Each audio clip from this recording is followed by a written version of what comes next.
He is also a photographer, and he has received the certifications and awards for the nature photography. His hobbies are traveling, singing, driving, instruments, and automobiles. He knows the languages like English, Hindi, Marathi, Arabic, Spanish, and German. The skills he has is flying, photography, musician. Also, he has got the English language proficiency at 6 levels. His educational qualification, he has studied in Podar International School. He has done his BBA in BYK College, K3 Aviation Academy, Sharjah, that is MPL pilot, that course also he has done. And we have a rare combination, a musician, singer, and a pilot. And so you all are lucky. He is going to guide you. He is going to instruct you few things. So all of you pay silence here and listen to him. Thank you. ये journey कैसी थी ईशान की, वो हम ईशान से ही जानने की कोशिश करते हैं।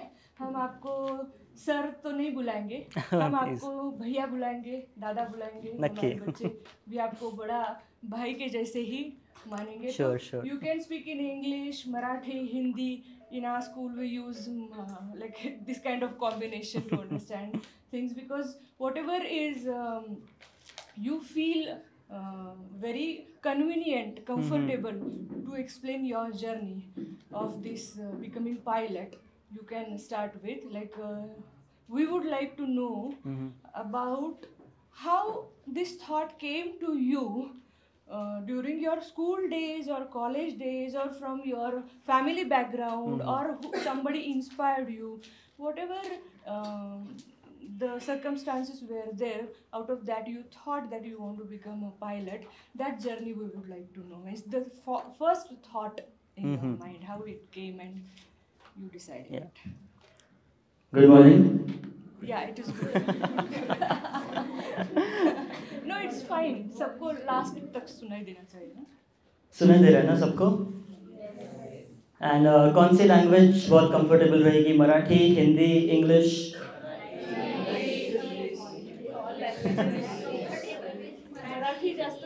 मराठी इज कम्फर्टेबल ना? Okay, so starting from myself, माझं नाव ईशान आहे. मी नाशिकचाच आहे.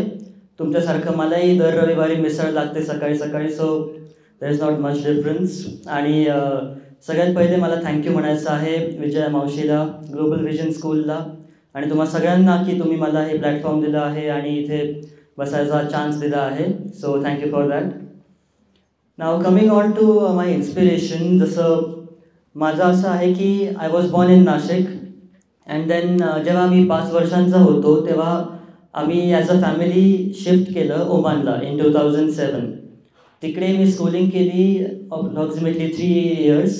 त्याच्यानंतर आम्ही शिफ्ट केलं 2011मध्ये दुबईला, आणि 2015मध्ये we shifted back to Nashik.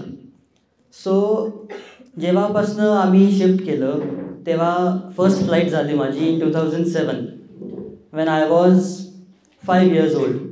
तेव्हा असं होतं की प्रत्येक छोट्या गोष्टीचं आपल्याला फॅसिनेशन वाटतं. So as a 5 year old and a first time flyer, मी जेव्हा एअरपोर्टला गेलो, जेव्हा काहीच कळत नव्हतं काय चाललं आहे, फक्त सगळं गुडी वाटत होतं, सगळं फॅसिनेटिंग वाटत होतं की सगळे प्लेन्स उडत आहेत, काहीतरी काम चाललं आहे, इकडे काहीतरी वेगळं चाललं आहे. सो काहीच माहिती नव्हतं काय एक्सपेक्ट करायचं, आता काय होणार आहे, काय प्रोसेस आहे. So for the first time जेव्हा मी प्लेनमध्ये बसलो, मला अजूनही आठवतं, ओमान एअर नावाची ती एअरलाईन होती आणि त्यांचं बोईंग 737 नावाचं प्लेन होतं. तर जेव्हा ते प्लेन एअरपोर्टपासनं रनवेवर आलं आणि ते रनवेवर 1 मिनटंभर थांबलं, काही माहिती नव्हतं की आता काय होणार आहे, आता कसं उडणार आहे, काय आहे. एका पॉईंटला असं झालं की अचानक सगळा आवाज वाढला, सगळ्या इंजिन्सला पॉवर मिळाली आणि सगळे पॅसेंजर सीटमध्ये असे ढकलले गेले त्या स्पीडमुळे. आणि तेव्हा एकदम हार्टबीट फास्ट झाली, फिलिंग अशी हे झाली. आणि जेव्हा ते प्लेन असं टेक ऑफ करण्यासाठी तिरपं झालं आणि त्यांनी जमीन सोडली, आपल्या पोटात कसं रोलर कोस्टरमध्ये बसल्यासारखं एक फिलिंग येतं की गुदगुल्या होत आहेत आपोआप, तसं झालं. आणि दिसायला लागलं खिडकीतनं की जमीन खालती चालली आहे, आपण वर चाललो आहे. तर असं ती फ्लाईट सुरू होती आहे. ते एक फिलिंग होतं जे हार्डली एक 50 सेकंद असेल, पण त्या 50 सेकंदांनी मला पूर्ण आयुष्यभराचं पॅशन देऊन टाकलं. सो तसं माझं एव्हिएशन आणि पायलट बनण्याकडे एक इंटरेस्ट निर्माण झाला आणि तो अजूनही तेवढाच लेवलचा आहे. Very interesting.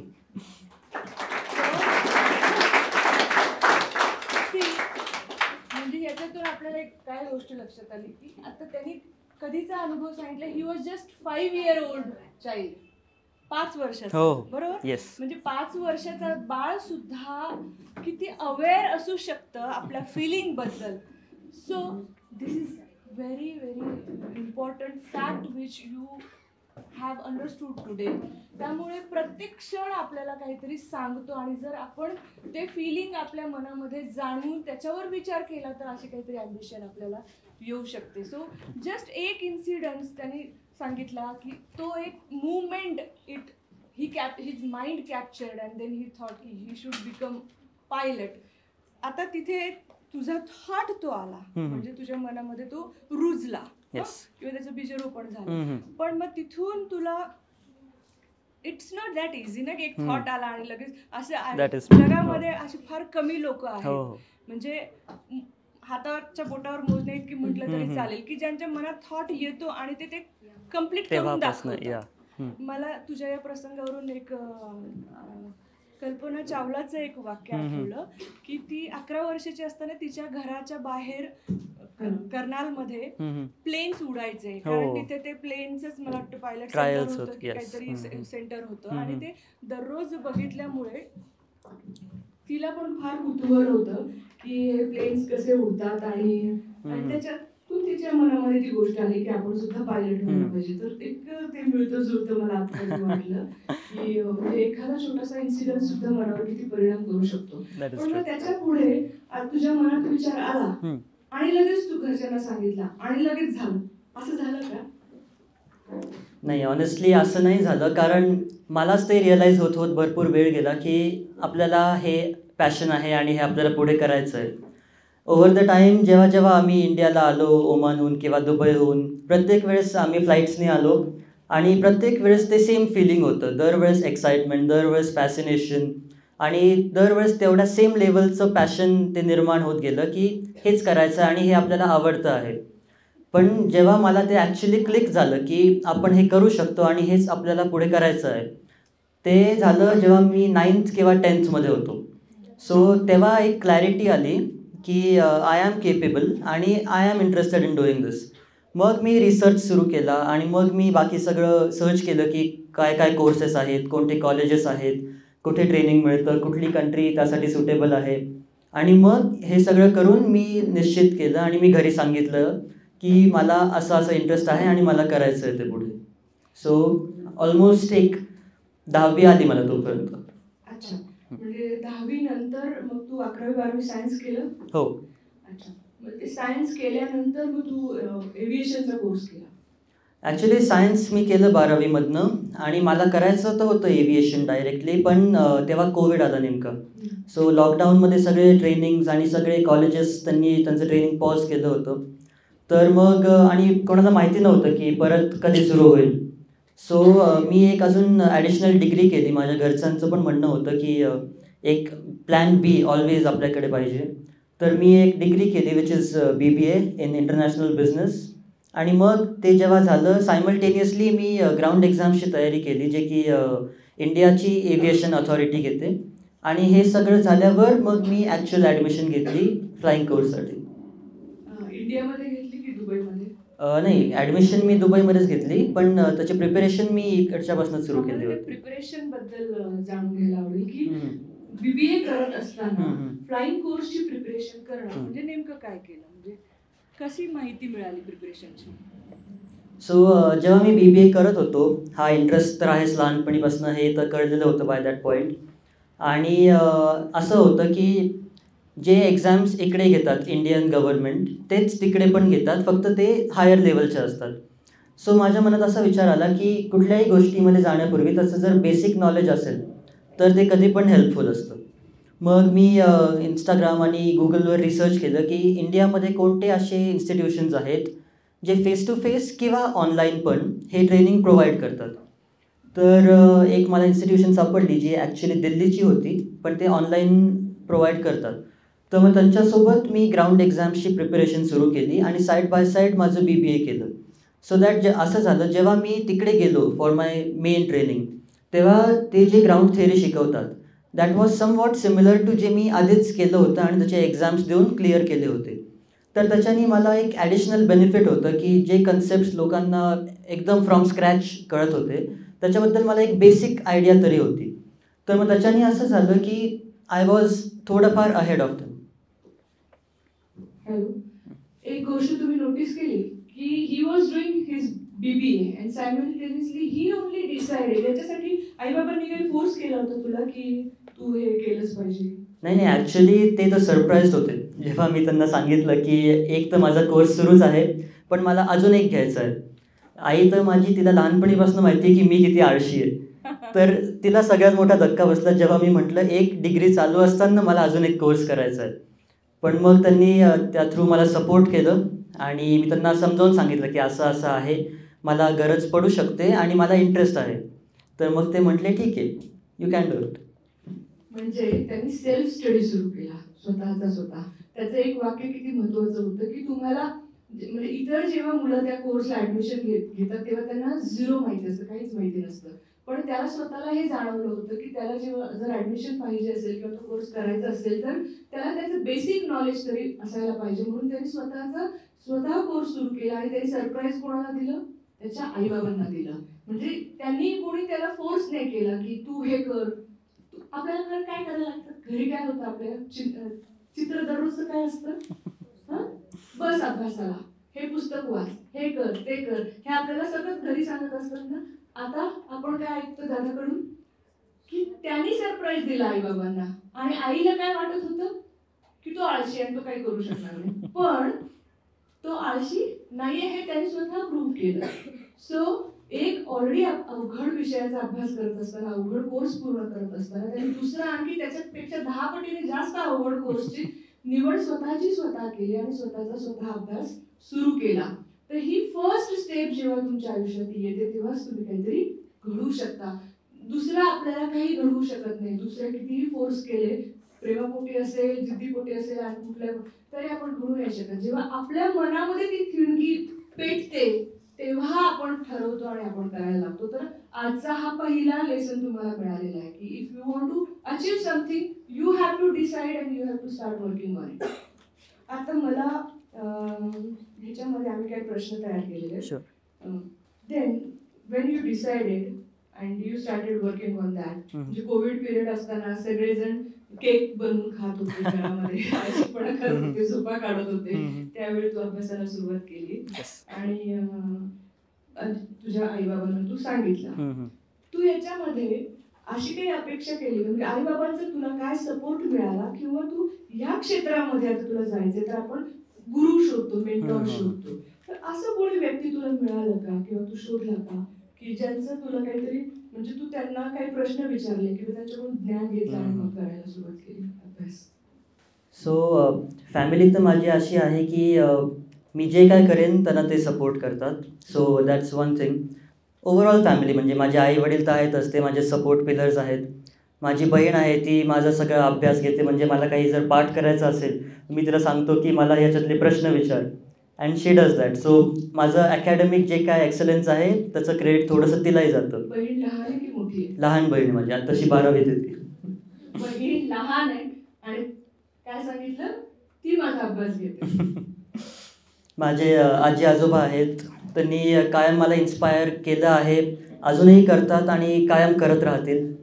सो फॅमिलीच्या बाबतीत मी सॉर्टेड आहे असं मला म्हणता येईल, touchwood. When it comes to mentors, तर जसं मी सांगितलं मी माझा ग्राउंड क्लास सुरू केला होता दिल्लीमधला आणि तिथला माझा एक मित्र होता, त्याचे वडील पण पायलट होते. तर त्यांनी मला असं गाईड केलं होतं की एखादा एक्झाम जर गॉड फॉरबिड तुम्ही नाही क्लिअर करू शकले पहिल्या अटेम्प्टमध्ये, आम्हाला आय थिंक 3 to 4 अटेम्प्ट्स असतात, तर जर पहिल्या अटेम्प्टमध्ये काही नाही झालं क्लिअर तर it's not the end, you can always go for it again. आमच्या एव्हिएशनमध्ये पण असं असतं की जेव्हा एखादं प्लेन लँड करायला येतं आणि समजा काही प्रॉब्लेम झाला रनवेवर किंवा प्लेनच्या इंजिन्समध्ये किंवा काही प्रॉब्लेम झाला, तर अशी एक गोष्ट असते ज्याला आम्ही गो अराउंड म्हणतो. तर रनवेजवळ येताना ते लँडिंग कॅन्सल करून परत टेक ऑफ करायचं आणि थोडं फिरून परत यायचं लँड करायला. सो त्यांनी मला अशी थेअरी दिली की life is all about go arounds. म्हणजे तुम्ही पुन्हा प्रयत्न करू शकता आणि सक्सेसफुली एखादी गोष्ट अचीव करू शकता. सो माझ्या मेंटॉर्स आणि माझ्या फॅमिलीला I am always grateful for them आणि त्यांनी नेहमीच मला पॉझिटिव्हली गाईड केलं आहे. ह्या कोर्स करताना थिअरी आणि प्रॅक्टिकल ह्याचा किती कॉम्बिनेशन आहे? बेसिकली या कोर्समध्ये दोन्ही इक्वली इम्पॉर्टंट आहे आणि दोन्ही 100% द्यायला लागतं. पण इट डिपेंड्स की थेअरी आपण आधी करू शकतो ज्याच्याने आपल्याला बेसिक नॉलेज आहे, पण ती फक्त थिअरॉटिकल आहे. जेव्हा आपण प्रॅक्टिकल करतो, म्हणजे जसं मी चेक रिपब्लिकमध्ये होतो 3 महिने, तिकडे आम्ही प्लेन उडवलं ॲक्च्युली. तर जेव्हा आपण थेअरी करतो तेव्हा हे सगळं आपल्या फक्त मनात असतं की असं होईल, असं फिलिंग येईल किंवा आता मी असं केलं की त्या प्लेनचं रिॲक्शन असं असेल. पण जेव्हा आपण प्रॅक्टिकली ते ॲक्च्युली करतो, जेव्हा ती फिलिंग आपल्याला ॲक्च्युली एक्सपिरियन्स करायला मिळते, तेव्हा it is a whole different feeling. कारण इतके वेळ फक्त आपल्याला माहिती होतं असं होणार आहे. आता जेव्हा आपण काहीतरी बटन दाबतोय आणि ते प्लेन तसं वागतंय, तर ती feeling is a whole different level. So theory आणि प्रॅक्टिकल इज इक्वली इम्पॉर्टंट आणि दोघांमध्ये खूप मजाही आहे, खूप चॅलेंजेस पण आहेत, पण ओव्हरऑल इट इज फन. थिअरीचा अभ्यास झाला आणि मग प्रॅक्टिकली जेव्हा पहिला प्रसंग आला की मला बसून प्रॅक्टिकली ते विमान चालून बघायचं आहे, तो प्रसंग वर्णन करून आम्हाला सांग की कसं वाटलं? नक्की. तर जेव्हा माझं पहिलं फ्लाईट होतं, आम्ही ऑगस्टमध्ये चेक रिपब्लिकला गेलो होतो. कारण ते मला असं लक्षात आहे बिकॉज माझा बर्थडे होता त्या दिवशी आणि आम्ही 6 तास त्या फ्लाईटमध्ये दुबईहून तिकडे गेलो प्रागला. तर माझा अर्धा बर्थडे मी हवेतच घालवला. त्यानंतर 3 दिवसांनी आमचं एक्सरसाइजेस होते आणि पहिलं फ्लाईट होतं. सो जेव्हा मी पहिल्या फ्लाईटला गेलो, मला अगेन जसं मी म्हटलं काही माहिती नव्हतं काय एक्सपेक्ट करायचं, काय फिलिंग असणार आहे. सो मी गेलो आणि पहिल्या फ्लाईटमध्ये सगळं आमचा इन्स्ट्रक्टर करतो, आम्ही फक्त ऑब्झर्व करायचं असतं. तर सगळं ते प्रोसेस करतायत, ते मला थोडं समजावून सांगत होते की काय असतं, कसं मी आता काय करणार आहे, आता काय होईल. पण मग जेव्हा आम्ही पूर्ण त्या एअरपोर्टच्या बिल्डिंगपासून रनवेपर्यंत गेलो आणि रनवेवर आम्ही उभे होतो, तो आता म्हणे की आता मी पूर्ण पॉवर ॲड करीन आणि स्पीड एवढा झाला की आपण टेक ऑफ करू. मी म्हटलं ठीक आहे. त्यांनी मला विचारलं की तू नर्वस आहेस का? म्हटलं नर्वस असं नाही म्हणता येणार, पण मला माहिती नाही आहे काय एक्सपेक्ट करायचं. सो मी एक्सायटेड पण आहे आणि ओके थोडाफार नर्वस पण होतोच. सो जेव्हा त्यांनी पहिल्यांदा प्लेन टेक ऑफ केलं, ते छोटे प्लेन असतात, त्यांना थोड्याशा पण हवेनी लगेच ते नाचायला लागतात. सो आम्ही जसं टेक ऑफ केलं, थोडीशी हवा आली आणि ते प्लेन थोडं रॉक झालं आणि मी लगेच साईडला ते एक असं हँडल असतं त्याला पकडलं, कारण मला माहिती नव्हतं कसं होणार आहे. तर ते हसले माझे कॅप्टन आणि ते म्हटले की काही नाही, हे खूप नॉर्मल आहे आणि हे फक्त पहिले 2-3 वेळेस वाटेल तुला, नंतर तू एकटा उडवू शकतोस. तर ते पहिलं फ्लाईट आम्ही ऑलमोस्ट 1 तासासाठी उडालो आणि 100 किलोमीटर असं आम्ही एक हे मारून आलो. त्यावेळी कंट्रोल कम्प्लिटली तुझ्या हातात होता? नाही, त्यावेळेस त्यांनी मला फक्त म्हटलं की तू ऑब्झर्व कर मी काय करतोय आणि हवं तर ते कंट्रोल्सवर हात ठेव, म्हणजे ती मूव्हमेंट तुला कळेल कशी असते. तसं होतं. तुम्ही सायकल चालवता ना? पहिल्यांदा सायकल जेव्हा आपण हातात घेतो आणि आपल्याला कोणीतरी सांगतं की आता ही सायकल तुला चालवायची, आठवते का फिलिंग काय असते त्या? म्हणजे मी साधी सायकलची गोष्ट सांगितली की ज्याचे दोन्ही चाकं जमिनीवरच असतात आणि हा जी गोष्ट सांगतोय ती हवेत तरंगणाऱ्या फ्लाईटची गोष्ट सांगतोय की ज्याचं काही कंट्रोल, म्हणजे आपण कशावरच कंट्रोल नाही आपला कम्प्लिटली. याच्यामध्ये तुमचा ब्रेन, त्याच्यानंतर मेंटल जी एक सिच्युएशन असते म्हणजे माइंडसेट आणि फिजिकल, ह्या तिघा गोष्टांचं काय कॉम्बिनेशन नेमकं लागतं? म्हणजे सायकोलॉजिकली बोलूयात आपण, त्याच्यानंतर फिजिकली, बौद्धिक आणि फिजिकली. सो जेव्हा एखाद्या आपण अशा मशीनमध्ये असतो जे फक्त 2 डायमेन्शनमध्ये नाही आहे. फॉर एक्झाम्पल तुम्ही सायकलचं एक्झाम्पल दिलं, सायकल फक्त पुढे मागे आणि लेफ्ट राईट अशी जाते. हे प्लेन्स 3 डायमेन्शनल असतात, म्हणजे अलॉंग विथ लेफ्ट राईट ते वर खाली पण जातात. सो जसं मी सांगितलं रोलर कोस्टरमध्ये आपल्याला कशी फिलिंग येते, तसं फिलिंग भरपूर वेळा येतं, कारण छोट्याशाही हवेनी ते प्लेन वर जातं खालती जातं. तर फिजिकली असं पाहिजे की आपण बेसिकली फिट पाहिजे and we should be ready की काहीही जर झालं तर आपण ॲटलिस्ट केपेबल असो की ते प्लेन मी हँडल करतो आहे आणि मी कंट्रोल करतो आहे पॉझिटिव्हली.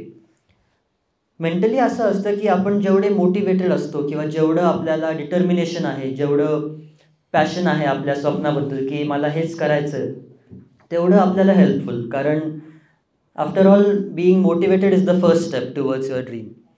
तर फिजिकली, मेंटली आणि माइंडसेट आपला असा पाहिजे की काहीही चॅलेंज तुम्ही मला द्या, आय कॅन विन.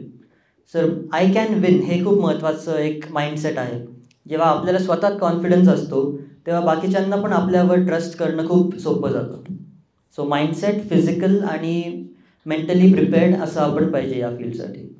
बऱ्याच वेळा असं होतं की एखादा मुलगा जेव्हा म्हणतो की मला आर्मीत जायचंय, तर आई सांगते की नाही, आपल्या घरामध्ये कोणीच आर्मीत नव्हतं गेलं आणि तू जायचं नाही, तू कुठेतरी ऑफिसमध्ये नोकरी कर. जेव्हा तू पहिल्यांदा तुझ्या आईला सांगितलं की मला पायलट व्हायचंय, तर तिची काय भावना होती? कारण की कुठली पण आई खूप इझिली हो म्हणू नाही शकणार. पायलट व्हायचंय म्हणजे इट इज व्हेरी डिफिकल्ट की आपल्या मुलाला पायलट होण्यासाठी इन्स्पायर करणं, एनकरेज करणं. ते काय, कसा प्रसंग होता तो? आय थिंक हे युनिव्हर्सलच आहे की सगळ्या आया असेच बिहेव करतात, काही त्यांच्या मुलांनी सांगितलं की. पण जेव्हा मी सांगितलं माझ्या मॉमला की असं असं माझ्या मनात आहे आणि मला पायलट बनायचं आहे, तर आधी ती अनश्युअर होती. कारण ती म्हणे की तू रिसर्च केला आहेस की नाही, तुला सगळं माहिती आहे, याच्यातले प्रोज काय आहेत, कॉन्स काय आहेत. तर मी तिला सांगितलं की मी थोडंफार रिसर्च केलं आहे, हे माझे नोट्स आहेत जे मी या फील्डबद्दल काढले, ते मी तुला समजावून सांगतो आणि मग तू सांग मला तुला काय वाटतं. सो ऑलमोस्ट 1.5-2 तासांचं एक असं ब्रेनस्टॉर्मिंग सेशन झालं. उलटंच चाललं होतं सगळं की नॉर्मली आई-वडील बसवून समजावून सांगतात मुलांना काय फील्ड आहे. इकडे मी बसवून माझ्या आई-वडिलांना समजावून सांगितलं की असं असं आहे, हे कॉलेज मी बघतोय. तर सुरुवातीला तिच्या डोळ्यांमध्ये मला दिसत होतं की ती कन्सर्न्ड आहे आणि तिला काळजी एक प्रकारे वाटते की हा म्हणतो तर आहे, पण काय आहे पुढे काय नाही. पण by the end of me जेव्हा समजावून सांगितलं, ते जेवढा मी कॉन्फिडंट होतो ॲटलिस्ट ते थोडे तरी वाटत होते की ठीक आहे, यांनी केलेलं आहे आणि याला बेसिक नॉलेज आहे, तर आपण बघू शकतो काय आहे. पण ती म्हटली की ॲटलिस्ट आत्ता जे तू करतोयस, मी तेव्हा होतो 11वीमध्ये प्रॉब्ली. ती म्हणे की 11वी-12वीवर फोकस कर, जी गोष्ट हातात आहे आधी त्याच्यावर फोकस कर अँड देन पुढच्या विचारांना लागायचं. सो हे एक नेहमी मी तिने सांगितलेलं लेसन ठेवतो की कधीच आपल्या जेवढं हातात आहे ते सोडून जास्त हे नाही करायचं. मनात सगळं ठेवायचं, पण फोकस जास्त आपल्या हातातल्या गोष्टीवर करायचं. सो जेव्हा माझी 12वी आणि सगळं झालं, मी तिला म्हटलं की आता तरी मी हे करू शकतो का जे मी आधी सांगितलं होतं. तेव्हा पण तिचं चाललं होतं आय मीन सपोर्ट ती पूर्ण करत होती, पण काळजी तिची. तर मग ती म्हटली की ठीक आहे, गो अहेड. ती पण जेव्हा मी चेकमध्ये पण होतो, जेव्हा माझे फ्लाईट्स असायचे रोज, तेव्हाही तिची ती मदरली इन्स्टिंक्ट होतीच. तिला वाटायचं की मी फ्लाईट उडवताना फोनमध्ये फोटो काढीन किंवा मग मित्रांसोबत गप्पा मारीन. तर मग तिचं पूर्ण दर कॉलवर असायचं की लक्ष दे, फोकस कर, आपण काहीतरी महत्त्वाचं करतोय. तर मग असं आहे माझ्या आईचं. लक्षात ठेवा, ही गोष्ट खूप महत्वाची आहे. त्यांनी जी गोष्ट आता सांगितली की बऱ्याच वेळा आपण जेव्हा आपल्या मनातली इच्छा बोलून दाखवतो आपल्या आई वडिलांना, तर बऱ्याच पेरेंट्सचा आपल्यावर विश्वास नसतो आणि ते जर असं अवघड फील्ड असेल, एखाद्या कॉलेजमध्ये प्रोफेसर होणं किंवा एखाद्या इन्स्टिट्यूटमध्ये इंजिनियर म्हणून काम करणं किंवा क्लर्क होणं, हे सगळे खूप सोपे जॉब्स आहेत. सोपे इन द सेन्स आपण जाऊन ते करू शकतो. त्याच्यात फिजिकली, मेंटली प्रेशर जरी असलं तरी अशा प्रकारचं प्रेशर नसतं. इथे कम्प्लिटली तुम्हाला पृथ्वी सोडून पृथ्वीच्या अवकाशाच्या बाहेर तुम्हाला जाऊन स्वतःचं काहीतरी बुद्धिमत्ता सिद्ध करायची आणि काम करायचंय. तर अशी इच्छा जेव्हा तुम्ही पालकांना सांगता, तर नॅचरली कुठलेही पालक आधी विरोध करतात की नको, हे करू नको. आणि तसंच त्याच्या आई वडिलांना पण थोडंसं टेन्शन आलंच. पण त्यांनी पुढचं सांगितलेलं वाक्य काय, ईशान दादांनी काय सांगितलं की त्यांनी ते आई वडिलांना समोर बसून कन्व्हिन्स केलं तुम्ही कल्पना चावलाचा तो धडा जर वाचला असेल तर त्याच्यात सेम हाच प्रसंग मला आठवला की तिने जेव्हा पहिल्यांदा ठरवलं की ती मेकॅनिकल इंजिनियर होणार, पायलट होणार, ॲस्ट्रोनॉट तर नंतरची गोष्ट आहे, तिला ते नंतर सगळ्या गोष्टी झाल्या तिच्या आयुष्यात.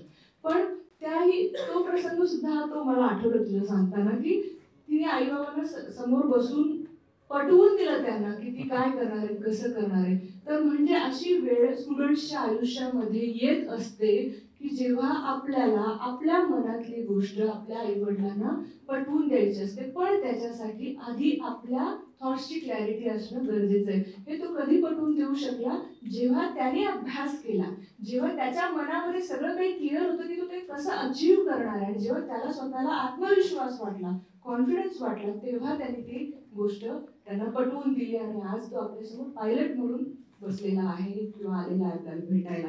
So we are very much proud of you. Thank you so much. Now next question is, along with aviation you are a passionate photographer and musician also. So how do you balance these interests with your profession? So basically इंग्लिशमध्ये एक अशी म्हण आहे की everyone needs a hobby. प्रत्येकाला काही ना काहीतरी एक हॉबी असते, एक इंटरेस्ट असतो. कोणाचं म्युझिक असेल, कोणाचं ड्रॉइंग असेल, कोणाचं पेंटिंग असेल, आणि विच इज व्हॅलिड आणि विच इज व्हेरी इम्पॉर्टंट. कारण कसं होतं, जेव्हा आपण एखाद्या कोर्समध्ये आहोत किंवा आपण कुठल्या तरी करिक्युलमला ॲफिलिएटेड आहोत, तर आपण जर पूर्ण वेळ एकच रुटीन फॉलो केलं तर एका पॉईंटला लाईफ मोनोटोनस वाटायला लागते, एकच रुटीनमध्ये आपण अडकलो असं वाटायला लागतं. सो एखादी हॉबी, एखादा इंटरेस्ट हे सगळ्यांना पाहिजे. कोणाचं स्पोर्ट्स असू शकतं, तर पण हे हॉबी जेव्हा असते, कधी कधी त्याला बॅलेन्स करणं अवघड होतं जेव्हा आपलं करिक्युलम आहे किंवा कोर्स सुरू आहे. So how I managed was, माझे मेन 2 हॉबीज म्हणजे फोटोग्राफी आणि म्युझिक. मी गाणे म्हणतो आणि 12 इन्स्ट्रुमेंट्स वाजवतो मी ॲट दिस पॉईंट. अजून शिकायचे आहेत मला. 12 इन्स्ट्रुमेंट्स, 12 इन्स्ट्रुमेंट्स, आपल्याला एक इन्स्ट्रुमेंट वाजवता येत नाही. थँक्यू. सो मी असं करायचो, जेव्हा मी दुबईमध्येच होतो, माझं कॉलेज होतं, मी सकाळी 7 वाजता जायचो, लाईक 4 वाजता घरी यायचो.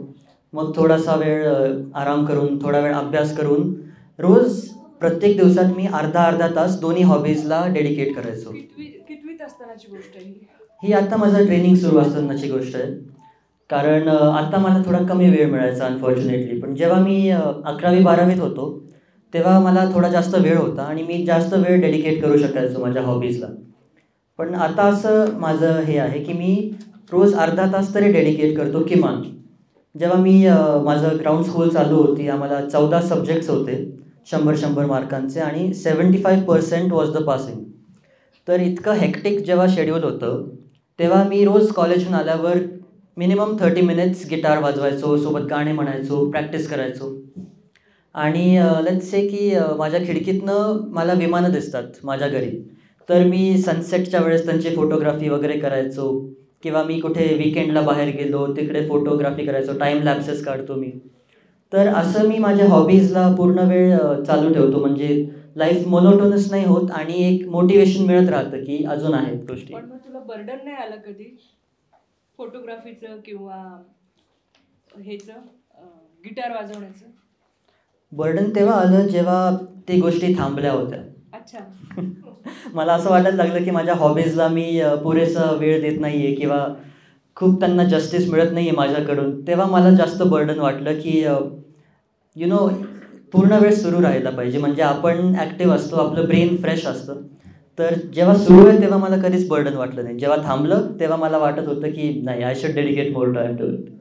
पण एवढं सतत मोटिवेटेड राहणं इट्स नॉट व्हेरी नॉर्मल विषय. तर हे कसं आहे शक्य? म्हणजे कारण मुलांना डिस्ट्रॅक्शन्स किती आहेत, म्हणजे इंस्टाग्राम आहे, फेसबुक आहे, किंवा आणखी इतर सोशल मीडिया आहे, फ्रेंड्स आहेत, कट्ट्यावर जाऊन बसणं आहे.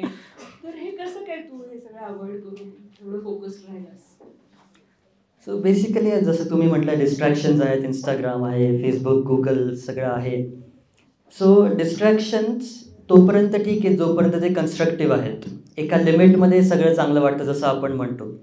आणि आपण कुठल्या गोष्टीचा वापर कसा करतो हे पण त्याच्यावर डिपेंड करतं. जसं इंस्टाग्राम, आता माझ्याकडे पण आहे इंस्टाग्राम, मी वापरतो. तर माझ्या इंस्टाग्रामच्या फीडमध्ये पूर्ण वेळ विमानं आहेत, गाड्या आहेत किंवा फोटोग्राफीमध्ये कसे आपण इम्प्रूव्हमेंट करू शकतो, गिटारवाले लोक आहेत, असं सगळं इंस्टाग्रामच्या फीडमध्ये आहे.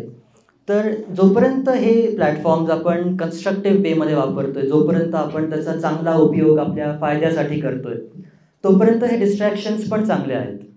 आपण जसं तुम्ही म्हटलं की मित्रांना जाऊन भेटायचं, कट्ट्यावर थोडासा टाईमपास करायचा, तर हे मी पण केलं आहे, हे मी डिनाय नाही मित्र केलं. आहेत. हो ऑफकोर्स. हे मी पण केलं आहे जेव्हा मी 11वी-12वीमध्ये होतो. I don't deny it. त्याच्या आधी पण ते पण एका सर्टन लिमिटमध्येच, की आपण 1 तास जाऊन रोज मित्रांना भेटतोय, 1 तास थोडंसं जसं आपण नाशिकमध्ये म्हणतो पट्टे मारून येतोय, कुठेतरी चक्कर मारून येतोय सायकलवर, स्कूटीवर, जसं कसं. त्याच्याने पण आपलं माइंड फ्रेश राहतं. तर जेव्हा आपण पूर्ण वेळ घरात बसतोय, पूर्ण वेळ आपल्या करिक्युलमला डेडिकेट करतोय, तेव्हाही असं वाटायला लागतं की थोडंसं बाहेर जायला पाहिजे, फ्रेश हवा आहे, लोकांचे ओपिनियन्स कळतात, बाहेर काय चाललं आहे ते कळतं. तर as long as it is within your limits and तुम्हाला माहिती आहे की तुम्ही काय करताय आणि तुम्ही कुठल्याही लेट्स से बॅड इन्फ्लुएन्समध्ये वाहावले नाही जात आहेत, तोपर्यंत इट इज ऑल गुड आणि इट इज ऑल व्हॅलिड. म्हणजे हे नॅचरल आहे आणि इट शुड बी डन. हे इंस्टाग्राम किंवा सोशल मीडियाचं अकाउंट कधी म्हणजे शाळेत असताना सुरू केलं होतं की नाही. 11वी? इंस्टाग्रामवर तर मी 11वी झाल्यानंतर आलो बेसिकली. कोणाला जर तशाने काही होणार असेल तर सॉरी, नो ऑफेन्स. नाही, कळणं खूप महत्वाचं आहे. आधी 10वीचा टप्पा गाठणं, नंतर 12वीचा टप्पा गाठणं आणि मग ह्या सगळ्या गोष्टी करा. 11वीत इंस्टाग्राम सुरू केलं, पण इंस्टाग्रामवर काय होतं ते त्यांनी सांगितलं. म्हणजे त्याला ज्याच्यात करिअर करायचं होतं त्याच सगळ्या गोष्टी त्याच्यामध्ये होत्या. काहीही वाहवत कुठे गेले नाही. शेवटी हा सगळा कंट्रोल कोणाचा आहे? स्वतःचा आहे. आणि एवढ्या लहान वयामध्ये म्हणजे 10वी, 8वी, 9वी, 10वी पासून हे सगळं सुरू होतं आपल्या आयुष्यामध्ये. तर हे आपणच करू शकतो. आपल्या आईने मोबाईल बघू नये म्हणून लपून ठेवणं वगैरे असं काही वेळ कधी आली का? मी स्वतःहून द्यायचो आईला. मी म्हणजे तिला जाऊन असं दाखवतो कधी, मम्मा हे विमान बघ, हे जगातलं सगळ्यात मोठं प्लेन आहे, हा माणूस कसा गिटार वाजवतोय बघ. एका पॉईंटला ती असं म्हणते की आता मला कंटाळा आला ते बघून, तू मला दाखवणं थांबव जरा. ईशान, तू फोटोग्राफी कधीपासून सुरू केली? फोटोग्राफी म्हणजे वयाच्या किती वर्ष, म्हणजे कितवीत होता तू? मी 2रीत होतो ॲक्च्युली. म्हणजे जेव्हा आम्ही ओमानमध्ये होतो, 2010ची गोष्ट आहे ही प्रॉब्ली. एक महाराष्ट्र मंडळाची सिंगिंग कॉम्पिटिशन होती, त्यात मी गाणं म्हटलं होतं आणि महाराष्ट्र मंडळ तिकडचे इंडियन ॲम्बॅसेडर ओमानचे, त्यांच्या हस्ते मला एक डिजिटल कॅमेरा मिळाला होता ॲज अ प्राईज त्या कॉम्पिटिशनमध्ये. तर त्याच्या आधी मी कधी असे कॅमेरे वापरले नव्हते, पण मग जेव्हा तो कॅमेरा मला ॲज अ प्राईज मिळाला, ते एक अचीवमेंटचं फिलिंग होतं आणि मग मी तो वापरायला घेतला. त्याचे सेटिंग्स समजायला घेतले की कोणत्या सेटिंगने काय होतं आहे, कसं झूम आहे, कसा फोटो येतो आहे. तर सुरुवातीला मी बेसिक असे फोटोग्राफी सुरू केली आणि मग जसं मी मोठा झालो तर आमच्याकडे एक DSLR होता, मोठा कॅमेरा. तो पण मला कोणी शिकवला नाही, मी स्वतःहून तो शिकलो, त्यात फोटोग्राफी शिकलो. मग घरच्यांना सांगितलं मला एक मोठी लेन्स हवी झूम करून चंद्राचे फोटो वगैरे काढायला. तर मग अशी मी फोटोग्राफी सुरू केली आणि आता मग प्राइजेस मिळाले आहेत, अचीवमेंट्स झाले आहेत. तर मग आय एम ग्लॅड की ते पण एक हॉबी सुरू झाली आणि I am thankful for it. मला एक 7-8 वर्षापूर्वी कळलं की ईशान फोटोग्राफर आहे. तेव्हा तो लहान होता. कशाने कळलं माहिती का? एक अतिशय प्राऊड मदर ईशानला सोबत घेऊन यायची. तर ईशानची आई आपल्यासोबत इथे ते आलेले आहेत. She is a very renowned poet and writer, author of many books. तर त्यांचे खूप प्रोग्राम्स होत असतात, मुलाखतीचे प्रोग्राम होत असतात, व्याख्यानांचे प्रोग्राम होत असतात. तर आम्ही बऱ्याच वेळा एकत्रित काही प्रोग्राम्सना जायचो. तेव्हा त्या मला सांगायच्या की माझ्याबरोबर फोटोग्राफर आलेला आहे. तुम्ही म्हणायचे कोण फोटोग्राफर आहे यांचा? आणि हा छोटासा ईशान त्यावेळी त्यांचा फोटोग्राफर असायचा. So she was so proud to have her son as a photographer. तर हा एका आईने सुद्धा आपल्या मुलाला दिलेला जो एक विश्वास आहे, जो सपोर्ट आहे, that is I mean beyond words. आपण म्हणतो ना की असं हुशार व्यक्तिमत्व आई म्हणून लाभणं हे सुद्धा खूप मोठी गोष्ट आहे. आणि त्याला सुद्धा कधी तुम्ही तुमच्या आईचं कुठलं काम करता बरं? तुमची आई समजा कुठेतरी गेली तर तुम्हाला आई म्हणाले की आज तुला माझ्याबरोबर यायचं हे काम करायला, तर किती मुलं जातात आईसोबत? शाळेत ॲक्च्युली जातात. प्रामाणिक उत्तरं द्यायची. तर आजपासून ही सुद्धा गोष्ट लक्षात ठेवायची की आई किंवा बाबा जेव्हा आपल्याला त्यांचं काहीतरी कामासाठी बोलवतात आणि ते, तर आपण त्यांना सपोर्ट केला पाहिजे, आपण त्यांच्यासोबत जायला पाहिजे. म्हणजे हे बंधन अतूट आहे आणि हे असं छोट्या छोट्या गोष्टींवरून आणखी पक्क होत जातं. तेव्हा कळायला लागलं की ईशान हा फोटोग्राफर आहे. त्यावेळी मला तो पायलट आहे किंवा तो म्युझिशियन आहे हे माहिती नव्हतं. पण आय यूज टू थिंक की she is so lucky to have a child like him. आणि तो कारण खूप छोटा म्हणजे शाळेत जाणारा मुलगा फोटोग्राफर म्हणून ती घेऊन यायची आणि शी वॉज सो प्राऊड. तर I am very happy to remember those things also. खूप सुंदर. तर हे असे छोटे छोटे प्रसंग आहेत ना आपल्या आई बाबांसोबतचे, ते सुद्धा आपल्या आयुष्याला एक वेगळं वळण देतात आणि आपल्यामध्ये आत्मविश्वास निर्माण करतात आणि आपलं नातं पक्क व्हायला ते आवश्यक असतात. असं नसतं की प्रत्येक वेळी आई बाबाच आपल्या मागे लागतील किंवा आई बाबाच सगळं नातं छान ठेवतील. मुलांचा सुद्धा तेवढाच मोठा रोल असतो. आणि तुम्ही आता अशा वयामध्ये आहात 8वी 9वी म्हटल्यानंतर की तुम्ही सुद्धा ह्या गोष्टी सगळ्या शिकल्या पाहिजे की आईशी कसं बोलायचं, बाबांशी कसं बोलायचं, किती प्रेमाने बोलायचं, किती छान आपला मुद्दा समजून सांगायचा, हे आज आपल्याला समजतं. आता पुढचा प्रश्न आहे, आणखी एक महत्वाची गोष्ट जी म्हणजे बघा एखाद्या व्यक्तिमत्वाला खूप पैलू असतील ना वेगवेगळ्या गोष्टी, तर असं काहीतरी हातातून निसटून जाऊ नये म्हणून पण मी हे प्रश्न तयार करून आणलेले आहेत की he is also a lover of English आणि एक इंग्लिश एक्सपर्ट, म्हणजे इंग्लिश प्रोफिशियन्सी बद्दल पण त्याच्याकडे भरपूर काही आहे आपल्याला सांगण्यासारखं. So how was your love or how is your love for English language proficiency helped you in your career? म्हणजे आता आधी तर तू आम्हाला हे सांग की इंग्लिश लँग्वेजची जी प्रोफिशियन्सी आहे त्याच्याबद्दल तू म्हणजे तुला अट्रॅक्शन का निर्माण झालं किंवा इंग्लिश लँग्वेजचं डिटेल आपण अभ्यास करायला पाहिजे असं तुला का वाटलं आणि मग त्याचा तुझ्या प्रोफेशनशी कसा कनेक्ट आहे? सो इंग्लिश लँग्वेज जसं आपल्याला माहिती आहे की आता इंटरनॅशनली ॲक्लेम्ड आहेच. मला त्याचं असं इंट्रोडक्शन झालं की आम्ही जेव्हा 2007मध्ये शिफ्ट झालो इंडियाच्या बाहेर, असं दरवेळेस गरजेचं नव्हतं की मी जी भाषा बोलतो आहे ती तिकडच्या लोकांना कळेल किंवा ते जे बोलत आहेत ती मला समजेल. मग आमचा एक ब्रिज होता ज्याला इंग्लिश असं हे होतं. तर मग ते लोक इंग्लिश बोलतात, आपल्याला इंग्लिश समजतं, मग आपण बोलणार त्यांना समजणार.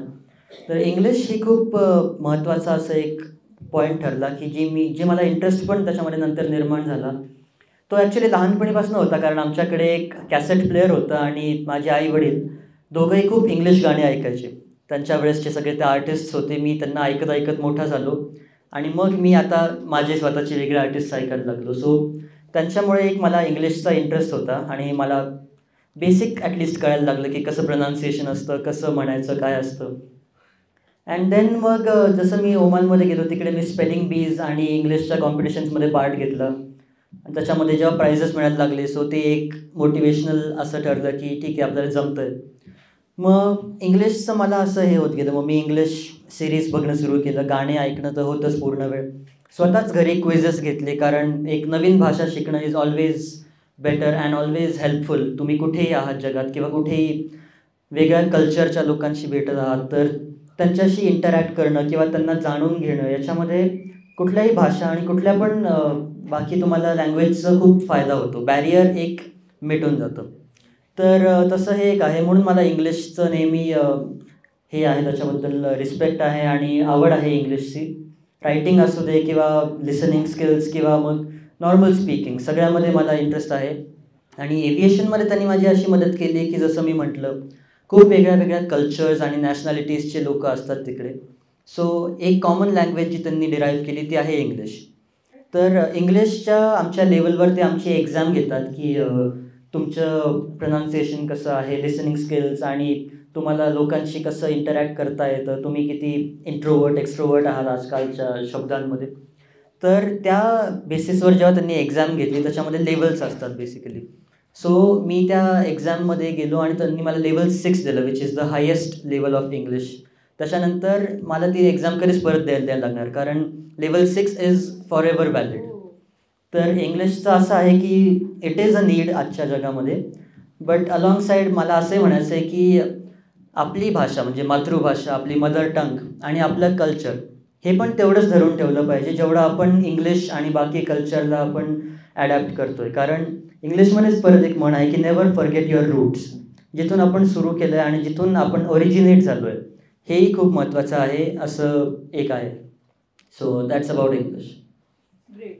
सी इंग्लिशच्या ह्या सगळ्या स्पर्धांमध्ये भाग घेणं किंवा परीक्षांमध्ये भाग घेणं हे शाळेतूनच सांगितलं गेलं असेल? हो, शाळेतून. म्हणजे त्यांनी जेव्हा मी 3रीत होतो तेव्हा ते सगळे आणले आमच्याकडे इनिशिएटिव्स की अशी अशी एक्झाम आहे, ज्यांना इंटरेस्ट आहे त्यांनी पार्ट घ्यावा. तर आमच्या ऑलमोस्ट 90% क्लासनी पार्टिसिपेट केलं होतं. कारण तेव्हा खूप सगळे इन्स्पायर्ड आणि मोटिवेटेड होते, आत्ताही असतातच. तर मग स्कूल थ्रू आम्हाला त्यांनी त्याच्यात पार्ट घ्यायला लावला होता आणि it turn out to be helpful. बघा, तर शाळा नेहमी सांगत असते आपल्याकडे सुद्धा स्पेलिंग कॉम्पिटिशन्स होतात, इंग्लिश ऑलिम्पियाड्स होतात, पण आपण काय करतो, अवॉइड करतो, नाही करायचं. आणि आपण हे केलं पाहिजे, पार्टिसिपेट केलं पाहिजे. आणि त्याचा असं प्रत्येक गोष्टीचे फायदे लगेच मिळत असतात, हळूहळू नंतर मिळतात. पण शाळा जे सांगते ते आपण करून स्वतःला सिद्ध केलं पाहिजे. खूप छान ईशान, एकदम सुंदर चालली आहे मुलाखत. थँक्यू. महत्वाच्या गोष्टी तुम्हाला समजतात ना, आवडतात ना ऐकायला? झोप नाही येते ना, कोणाला जांभया नाही येतात ना मागे बसून? आम्ही तुला एखादं गाणं म्हणायला सांगितलं तर चालेल का? चालू शकतो. अरे वा, हो. तुझा काय म्हणजे मला एक सांग की आता मुलांची वेगवेगळी स्वप्न असतात. तू आता तुझं स्वप्न ऑलमोस्ट अचीव्ह केलेलं आहे आणि त्याच्यात तुला उंच भरारी घ्यायची आहे. तू अतिशय मोठा होणार पुढे, खूप आणखी अचिव्हमेंट्स त्याच्यामध्ये तू मिळवणार. तर त्याच्या दृष्टीने आता तू काय प्रिपरेशन करतोयस का? म्हणजे पुढच्या, आता तुझा एक स्टेज तू पार पाडली, तर याच्या पुढच्या काय स्टेजेस आहेत पायलटच्या करिअरमध्ये आणि त्याची प्रिपरेशन तू कशी करतोय? सो आता जेव्हा मी जॉईन केलं एअर अरेबिया तेव्हा I am a junior first officer. म्हणजे आता मी प्लेन उडवतो बट मी कॅप्टन नाही आहे, पूर्णपणे माझ्या हातात कंट्रोल नसेल. मी एका कॅप्टनला आन्सर करतो, I am second to him. तर याच्या पुढचे फेजेस असे आहेत की मी ज्युनियर फर्स्ट ऑफिसरमधनं सिनियर फर्स्ट ऑफिसर होईल. म्हणजे माझ्याकडे 50% कंट्रोल असेल त्या प्लेनचा. आणि मग तिकडनं वर आहे कॅप्टन, विच इज तो पूर्णपणे रिस्पॉन्सिबल माणूस आहे की या एअरक्राफ्टला काहीही झालं किंवा कोणाशीही खालती बोलायची वेळ आली, काहीही इमर्जन्सी आहे, तर the captain is in control. तर कॅप्टनच्या वर पण अजून आहेत, पण मग ते इन्स्ट्रक्टर्स वगैरे असं सगळं होतं. सो जसं आमची पोझिशन वाढत जाते, आमच्या खांद्यांवर स्ट्राईप्स असतात. आत्ता माझ्याकडे एक स्ट्राईप आहे दोन्ही खांद्यांवर. माझं एम हे आहे की ते 4 स्ट्राईप्स झाले पाहिजे, which is the senior most position. So अजून त्याच्याकडे आहे, वाटचाल सुरू आहे, त्याला थोडा वेळ लागेल, पण माझी पूर्ण तयारी आहे हार्डवर्क करायची. आणि आत्ता मी तसं प्रिपरेशन असं करतो आहे की जे काय आत्ता मला नॉलेज लागणार आहे ते फक्त आत्तापुरतं नाही गेन करायचं, तर ते गेन करून रिटेन करायचं. म्हणजे सगळं मनात ठेवायचं, कारण पुढे जाऊन पण नॉलेज इज ऑलवेज युजफुल. जर तुम्ही एकाच पॉईंटसाठी फक्त एक्झाम पास होण्यासाठी जसं आपण म्हणतो अभ्यास केला, तर मग एक्झाम झाली की पुढच्या दिवशी तर विसरून जातो आपण. जर ते नॉलेज आपण रिटेन करून ठेवलं तर पुढे जाऊन ते कधी कुठे कामाला येईल, यू नेवर नो. सो माझी आत्ता ती तयारी आहे की मी जे नॉलेज गेन करतो आहे, जे काय एक्सपिरियन्सेस लोकांचे ऐकतो आहे किंवा लोकांकडनं गायडन्स घेतो आहे, हे मी मनात ठेवू, लक्षात ठेवू आणि ते वापरत पुढे जाऊ, असं माझं सुरू आहे. तुझ्या अभ्यासाचं स्वरूप कसं आहे मला सांगशील का? मगाशी आपण बोललो की तुझी पुस्तकं एवढी जाड, 5000 पानांचं पुस्तक वाचतोय, तर त्याच्याबद्दल थोडं मुलांना सांग. सो जेव्हा मी ग्राउंड स्कूलमध्ये होतो तेव्हा आम्हाला जसं मी सांगितलं 14 सब्जेक्ट्स होते, पण ते पूर्णपणे थिअरी होतं. So it was all about, आपण प्लेन उडवत होतो, आपल्याला वेदर. 14 सब्जेक्ट्स? हो, 14 सब्जेक्ट. 14 सब्जेक्ट. मला किती सब्जेक्ट्स? 9. ओके, आपण ते सायन्स 1 सायन्स मग ते 9 सब्जेक्ट्स होते, तसे 6 सब्जेक्ट्स आहेत. 6च्या दुप्पट किती होतं? 12. आणि 12 आणखी 2 मिळवल्यानंतर 14 होतात. आपल्याला 6 सब्जेक्टचा अभ्यास करायला किती उत्साह असतो, आणि दादाने 14 सब्जेक्टचा अभ्यास केलेला आहे. Really would like to know about it. मग ते 14 सब्जेक्ट्स पण असे होते की 100%चे सगळे पेपर्स आणि 75% वॉज द पासिंग. त्याच्यावर मिळालं तरच क्लिअर्ड आहे. पासिंग 75चं आहे म्हणजे 74 किंवा 0.99 मिळाले तरी नापास. हो, तर ते 14 सब्जेक्ट्स देवर ऑल अबाउट आपण जेव्हा प्लेन उडवतो तेव्हा वेदर कसं असतं किंवा प्लेनच्या बेसिक्स, जसं फिजिक्स सायन्स असतं, सो एरोडायनामिक्स कसे असतात किंवा रेग्युलेशन्स, जसं आपण एखाद्या कंट्रीमध्ये कार चालवतो तर त्यांचे वेगळे नियम असतात, तसंच प्लेन्सचे पण आहेत, हवेतले काय नियम आहेत, फ्युअल प्लॅनिंग कसं करायचं, हे बेसिक थिअरी सब्जेक्ट्स होते जेव्हा मी ग्राउंड स्कूलमध्ये होतो. ते सगळे झाले, त्यांना टोटल आम्हाला 7 महिन्यांचं ड्युरेशन होतं. लकीली सगळे इन टाईम पूर्ण झाले with good marks I must say. आणि आता जी आम्हाला आहे अभ्यास, तो बेसिकली एका स्पेसिफिक प्लेनबद्दल आहे. सो एअरबसचं 320 जे मॉडेल आहे त्याच्यामध्ये 200 लोक बसू शकतात आणि 2 इंजिनवालं ते प्लेन आहे. त्याच्याबद्दल आम्हाला सगळी आता माहिती आणि सगळा अभ्यास आहे. सो ते जे डॉक्युमेंट त्यांनी आम्हाला दिलं आहे त्याच्यामध्ये टोटल 5700 पानं आहेत आणि त्या डॉक्युमेंटचं इंडेक्स की कुठला कंटेंट कुठे आहे 5700. 5700 तुमचे सगळे टेक्स्टबुक एकत्र केले तरी एवढी पानं होणार नाही. सो त्या डॉक्युमेंटचं इंडेक्सच 550 असे काहीतरी पानं आहे. मग इतकं सगळं डॉक्युमेंट, त्याच्यामध्ये आम्हाला त्या प्लेनबद्दलची जनरल माहिती, त्याला कोणते इंजिन्स आहेत, त्याचे काय काय लिमिटेशन्स आहेत किंवा कसं त्याला ऑपरेट करायचं, कसं नाही करायचं, काय अलाउड आहे काय नॉट अलाउड आहे, किती वजन, किती, सगळं अशी त्याची माहिती आहे. सो आता जे मी अभ्यास करतो it is all about that aircraft आणि 5700मधनं ऑलमोस्ट अर्धं झालं आहे माझं असं म्हणता येईल.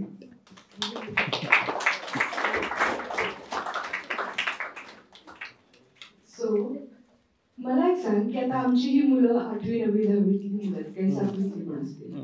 आता समजा यांना आता पर्सेंटेज कमी आहे, समजा 60% पडत असतील किंवा 70% पडत असतील, तर असं होऊ शकतं का की हा पर्सेंटेज लेवल हे वाढवू शकतात आणि यांची अभ्यास करण्याची कॅपॅसिटी हे या वयात वाढवू शकतात, असं तुला वाटतं का? डेफिनेटली. म्हणजे एक पॉईंट होता जेव्हा मी पण साधारण याच रेंजमध्ये होतो, पण हो नक्की. मला वाटतं तू पहिल्यापासूनच 90+ नाही माझी आई पण इथे बसली आहे, ती उलट मला इतकं म्हणायची की तुझे वया कंप्लीट नाही आहेत, तू अभ्यास कर बाबा. आता उलट आहे की ती मला सांगते की तू आता अभ्यास थोडा वेळ थांबव, इतका वेळ तू बसतोय. जेव्हा मी ग्राउंड स्कूलमध्ये होतो मी 16 तास एका ठिकाणी बसून अभ्यास करायचो, तर ती मला म्हटली की आता बस, हे उलटं होत चाललं आहे. लहानपणी तुला सांगायला लागायचं अभ्यास कर, आता ती मला म्हणते अभ्यासातनं जरा वेळ उठ, थोडं बाहेर फिरून ये. सो असं असतं की जेव्हा आपल्याला एक पॅशन आपल्या मनात आहे, जेव्हा एक कॉलिंग आपल्या आतून येते की हे मला करायचं आहे आणि हे with by hook or by crook माझ्या मनात आहे जे मला अचीव करायचं आहे, तेव्हा ऑटोमॅटिकली आपलं पर्सेंटेज आणि आपलं डेडिकेशन जे आहे ते वर जायला लागतं. सो जोपर्यंत मी 11वीमध्ये होतो आणि हे सगळं क्लिअर नव्हतं तोपर्यंत माझं असंच सो अँड सो सुरू होतं. पण जेव्हा मला क्लॅरिटी आली आणि मला कळलं की पुढे जाऊन माझ्या हातात 300 लोकांचा जीव असणार आहे एकासोबत आणि जे प्लेन मी उडवणार आहे ते $500 मिलियन काहीतरी असणार आहे. सो ती एक sense of responsibility towards others आणि टुवर्ड्स युअर सेल्फ, कारण तुम्ही स्वतःला प्रॉमिस केलं आहे की मला हे अचीव करायचं आहे. तर जेव्हा एक रिस्पॉन्सिबिलिटी अशी येते आपल्या मनात तेव्हा आपोआप आपण आपल्याला नकळत ते पर्सेंटेज वाढत जातं, आपला त्याच्याबद्दलचा हार्डवर्क वाढत जातं, आपलं डेडिकेशन वाढत जातं. आणि हे एक्सटिरियर असं बाहेरून कोणी सांगितल्यावर नाही होत, पण आपण जेव्हा आपल्या मनातली कॉलिंग ऐकतो, आपलं मन आपल्याला सांगत असतं, गाईड करत असतं, जेव्हा आपण ते ऐकतो आणि त्याचं ऐकायला लागतो तेव्हा ऑटोमॅटिकली सगळं नीट व्हायला लागतं आणि आपण डेडिकेट होऊन ते वाढत जातं. सो पर्सेंटेज वाढत जाणार हे कन्फर्म आहे, फक्त तुम्हाला तुमच्या मनाची कॉलिंग ऐकायची की ते तुम्हाला काय सांगतंय. That's it. Very important message. तुम्ही लक्षात ठेवा ही गोष्ट. आपल्याकडे अशी काही मुलं आहेत की जी 96, 99, 98 अशा रेंजमध्ये होती आणि ती आता 50वर आलेली आहेत. आणि अशी पण काही मुलं आहेत की जी 40-50च्या रेंजमध्ये होती आणि आता 90मध्ये गेले. Everything is possible. आणि हे सगळं काय सांगितलं त्यांनी की it's all about your internal calling of your mind. म्हणजे तुमचं मन तुम्हाला जे सांगतं आहे ते तुम्हाला ऐकायचंय, त्याच्याप्रमाणे मेहनत करायची.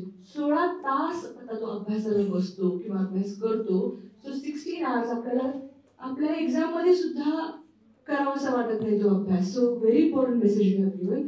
दुसरी गोष्ट मला एक अशी आहे, म्हणजे आता ही जी मुलं आहेत आमच्या शाळेतली किंवा सगळ्याच या वयातली जी मुलं आहेत, साधारण ही 13 ते 16 वयोगटातली मुलं आहेत, तर यांनी म्हणजे हेच यांचं योग्य वय आहे का डिसाईड करण्याचं, की यांनी अजून वाट बघावी की मला काय व्हायचंय मी 10वी नंतर ठरवेन किंवा 12वी नंतर ठरवेन. इट्स लाईक तुमच्या मनात एक गोष्ट लहानपणीपासून किंवा प्रॉब्ली या वयापासून असते की मला पुढे जाऊन हे करायचं आहे. But it is always valid to explore your options. म्हणजे एखादं जर फील्ड अजून आवडत असेल तर त्याच्याबद्दल रिसर्च केलं, काय स्कोप आहे, काय त्याचे प्रोज अँड कॉन्स आहेत, हा विचार पूर्ण वेळ चालू राहिला तर it's always good. But by this point एक फाउंडेशन तरी मनात पाहिजे की दिस इज माय प्लॅन ए, आणि मग बाकीच्या प्लॅन्सचा विचार करायचा की बॅकअप काय, plan B, plan C. So plan A तुमचा थोडीफार क्लॅरिटी पाहिजे, आणि जेव्हा तुमची 10वी किंवा 12वी होते तेव्हा मग तुम्ही ठरवायचं की जो मी ठरवलं आहे तेव्हापासनं I am dedicated towards that आणि मला तेच करायचं आहे. पण बाय दॅट टाईम जर तुम्हाला एखाद्या दुसऱ्या फील्डमध्ये जास्त इंटरेस्ट वाटला किंवा जास्त स्कोप वाटला की मला याच्यात जास्त आवडतं आहे, मला हे आवडेल आयुष्यभर करायला, मी एका सकाळी उठून मला असं नाही वाटणार की नाही 10वी नंतर मी ते निवडायला पाहिजे होतं. तर जोपर्यंत तुम्हाला ही क्लॅरिटी आहे तोपर्यंत everything is good. So by this point एक फाउंडेशन तयार करून ठेवायचं मनात की मला हे करायचं आहे. मला एक सांग की आता तुझं फॅमिली बॅकग्राऊंड खूप चांगलं आहे, तुझे आई बाबा सुशिक्षित आहेत, वेल एस्टॅब्लिश्ड आहेत, वेल सेटल्ड आहेत, मग हे सगळं असताना तुला हे सगळं करायची काय गरज आहे? म्हणजे तुला का करावं असं वाटलं हे? कारण की आमच्याकडे पण अशी खूप मुलं आहेत की ज्यांचं सगळं एस्टॅब्लिश्ड आहे, काही गरजच नाही आहे त्यांना, अभ्यासच करायची काही गरज नाही. तुला का वाटलं हा अभ्यास करावा किंवा काहीतरी व्हावं हे का वाटलं? सो बेसिकली जसं तुम्ही म्हटलं फॅमिली तर आहेत, सपोर्टिव्ह पण आहे आणि वेल टू डू पण आहे, पण मला एक स्वतःची आयडेंटिटी हवी होती. जसं मी कुठेही बाहेर निघालो की असं होतं की हा तन्वीचा मुलगा आहे, पण ॲट दिस पॉईंट असं मी तेवढा नाही झालेलो अजून, बट असं लोक म्हणतात की ही ईशानची आई आहे. सो मला एक स्वतःची आयडेंटिटी बनवायची होती आणि this is what I am gonna do. की मी कुठेही बाहेर गेल्यावर मला कोणी असं नाही ओळखणार की हा यांचा नातेवाईक आहे, यांचा मुलगा आहे. माझी एक स्वतःची ओळख असेल की हा पायलट आहे, यांनी हे अचीव केलं. So it is always good की जेव्हा तुम्ही स्वतःचं काहीतरी करताय तुम्हाला शो करायला पण काहीतरी असतं की हे मी केलं. म्हणजे मी आता या माझ्या लायसन्सकडे पॉईंट करून असं म्हणू शकतो की हे मी केलं, ओव्हरऑल टोटल हे सगळं माझं एफर्ट आहे आणि ही माझी एक मेहनत, तसं रिझल्ट आहे. ऑफकोर्स आईवडिलांनी पूर्ण फॅमिलीने सपोर्ट केलंच. सो एक स्वतःची आयडेंटिटी अँड एव्हरीथिंग असणं is very important according to me. बरं, मला एक फायनान्शियल गोष्टी पण काही थोड्या विचारायच्या आहेत की आता या कोर्सचा थोडा खर्च आम्हाला सांगतो किती येऊ शकतो, आणि दुसरी गोष्ट तुम्ही पायलट झाल्यानंतर तुम्हाला सॅलरी किती मिळू शकते, किती रेंजमध्ये, म्हणजे आर्थिक सुबत्ता किंवा एक आर्थिक स्थैर्य याच्याने आपल्या आयुष्यात येऊ शकतं का मुलांच्या? डेफिनेटली येऊ शकतं. फक्त सुरुवातीला असं आहे की इन्व्हेस्टमेंट भरपूर जास्त आहे, बट देन अगेन रिटर्न्स पण तेवढ्याच लेवलनी आणि तेवढ्याच स्पीडने तुमच्याकडे येतात परत. सो जिथे मी कोर्स केला आहे तिकडे फी आहे अप्रॉक्सिमेटली 75 to 80 lakhs त्या रेंजमध्ये.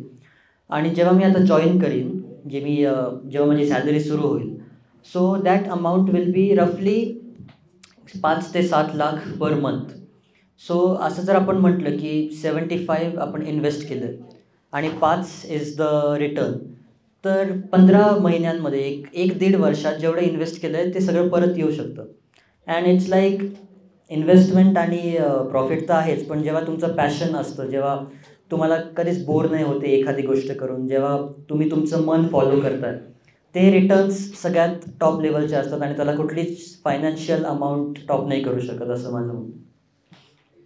खूप छान. मला वाटतं की बऱ्याच प्रश्नांची उत्तर आज आपल्याला मिळालेली आहेत. तर तुम्हाला पण काहीतरी प्रश्न विचारायचे असतील तर तुम्ही ते मनात प्रश्न तयार करून ठेवा. तोपर्यंत आपण ईशानदादाकडून एक छानसं गाणं ऐकणार.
कशाबद्दल आहे?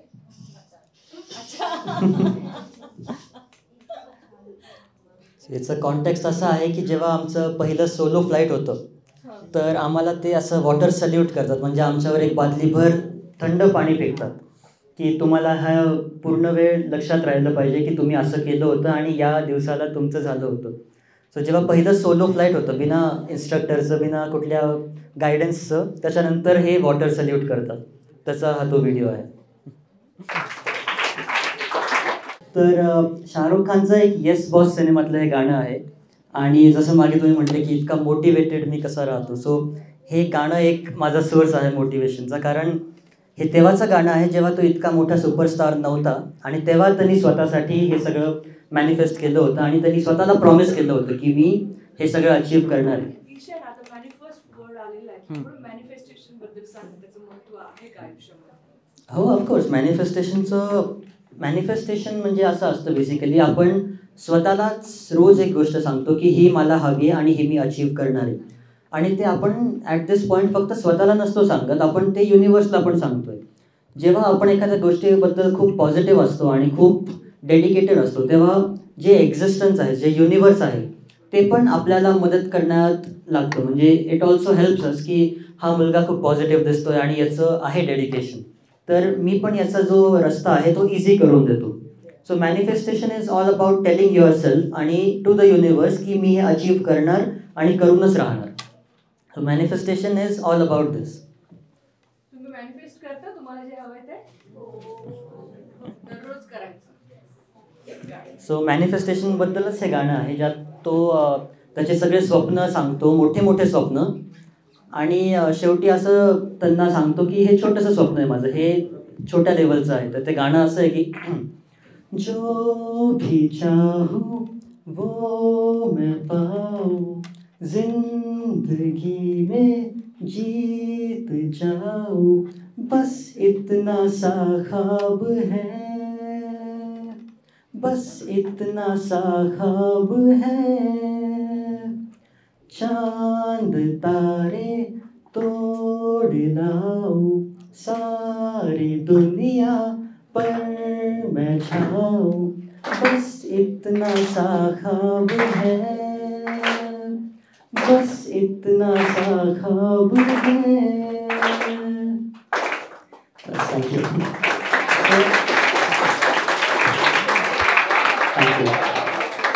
सो जशी पहिल्या लाईनमध्ये तो म्हणतो की चांद तारे तोड लावू, आता असं म्हणता येईल की हे जगातलं सगळ्यात मोठं स्वप्न आहे की चांद तारे मी तोडून आणेन. पण एवढे सगळे स्वप्न सांगून तो म्हणतो की बस इतनासा ख्वाब आहे. सो हे त्याचं फक्त बेसिक स्वप्न आहे, अजून मोठे स्वप्न तो बघू शकतो अशी त्याची तयारी आहे. सो म्हणून हे गाणं माझं एक अँथम असं म्हणता येईल आणि मोटिवेशनसाठी मी हे ऐकतो. थँक्यू. नक्की नक्की. विचारायचे तुम्हाला students? Sir, have you ever faced an emergency situation while flying? म्हणजे फ्लाईंग करताना समजा काही इमर्जन्सी सिच्युएशन झाली तर जिथे ते पॅसेंजर्स आहे त्यांना सांभाळणं, अजून प्लेनला सांभाळणं, ते कसं? तरी खूप व्हॅलिड आणि खूप चांगला प्रश्न विचारला आहे ॲक्च्युली. कारण आपण कधीच प्रेडिक्ट नाही करू शकत की कुठल्या फ्लाईटमध्ये काय होईल आणि बेसिकली इमर्जन्सीज येऊ पण शकतात. हे विचार येण्यासाठी थोडीशी माहिती पाहिजे. सो चांगला प्रश्न विचारला असतो आणि उत्तर देण्यासाठी असं की अजून तरी गॉड फॉरबिड मी अशी इमर्जन्सी फेस नाही केली ज्यात मला पॅसेंजर्सला पण सांभाळायला लागेल. पण जेव्हा माझी ट्रेनिंग चालू होती तेव्हाचा एक इन्सिडेंट सांगतो मी तुम्हाला. तर आमच्या ट्रेनिंगचाच एक पार्ट होता की इंजिन जर आमचं फेल झालं, त्या छोट्या प्लेनला एकच इंजिन असतं, सो ते इंजिन जर फेल झालं तर तुम्हाला कुठे ना कुठे लँड करायला लागेल इमिडिएटली. तर आम्ही जेव्हा एकदा फ्लाय करत होतो एका स्टेटमधून दुसऱ्या स्टेटमध्ये, आमच्या ट्रेनिंगचा पार्ट होता, तर माझ्या प्लेनचं इंजिन जे आहे त्याचं व्हायब्रेशन खूप जास्त व्हायला लागलं आणि टेम्परेचर खूप वाढायला लागलं.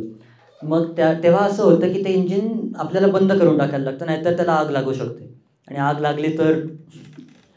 सो जेव्हा अशी इमर्जन्सी आली की आम्हाला इंजिन बंद करायला लागलं, ते तर नशिबाने आमच्या रेंजमध्ये एक दुसरा एअरपोर्ट होता, तर आम्ही तिकडे प्लेन लँड केलं. पण प्लेन इंजिन चालू असताना लँड करणं आणि इंजिन बंद असताना लँड करणं त्यात खूप मोठा फरक आहे.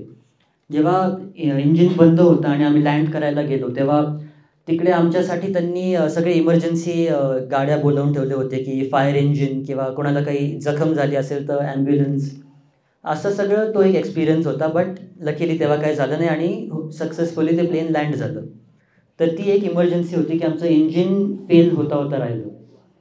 ते ट्रेनिंगच्या वेळेस असे इमर्जन्सीज होत राहतात आणि त्यांच्यासाठी आम्ही ट्रेंड पण असतो. सो तेव्हा आणि नंतरही काही घाबरायची अशी गरज नसते, ते सगळं हँडल होऊन जातं.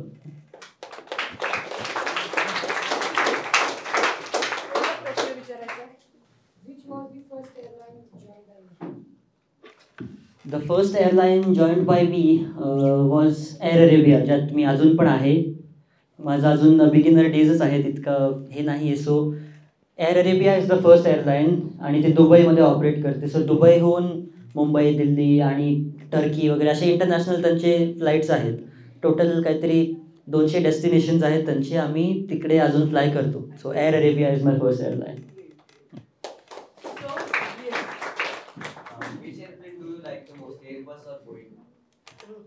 अरे इतका डिबेटेड प्रश्न विचारला त्यांनी. नाही पण हा खूप चर्चेचा प्रश्न आहे आणि खूप कॉन्ट्रोवर्शियल प्रश्न आहे. ऑल्दो आय लाईक की तुला माहिती आहे याबद्दल, एअरबस, बोईंग या गोष्टींबद्दल. सो फॉर मी माझी आता टाईप रेटिंग A320वर आहे, एअरबसवर. सो आणि एअरबस बेसिकली पूर्णपणे टेक्नॉलॉजीनी क्लॅड प्लेन आहे. बोईंग पण आहे बट माझे प्रेफरन्स एअरबस आहे, कारण ऑटो पायलट आणि 400 कम्प्युटर्स एकासोबत काम करत आहेत. आणि बेसिकली जर तुम्हाला माहिती असेल, जगातलं सगळ्यात मोठं प्लेन जे आहे ते एअरबसचं आहे, एअरबस A380 म्हणून. सुपर जम्बो जेट आहे ते, त्याचं वजन 6 लाख किलो आहे. सो ते एअरबसचं आहे, म्हणून माझं preference is to Airbus. Nice question.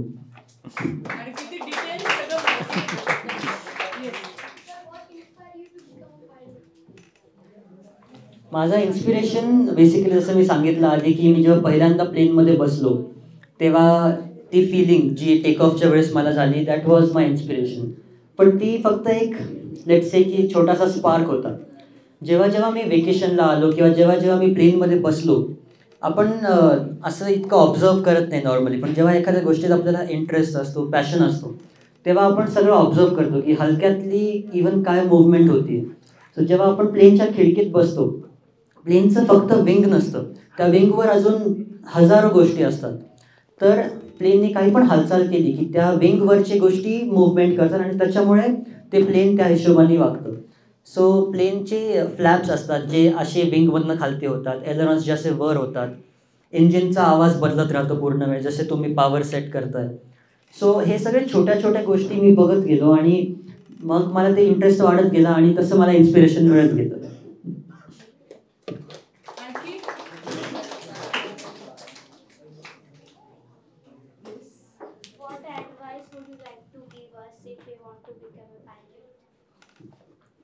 So if you want to become a pilot, सगळ्यात पहिले तर कॉंग्रॅच्युलेशन्स, कारण तुम्ही मोठं स्वप्न पाहिलं आहे.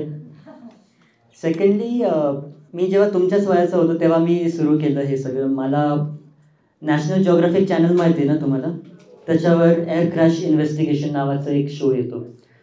तेव्हा रात्री 11 वाजता तो त्याच्यावर यायचा आणि आईवडिलांशी भांडून मी जागायचो की मी जागतोय पण मला ते पाहायचं आहे म्हणून मी जागतोय.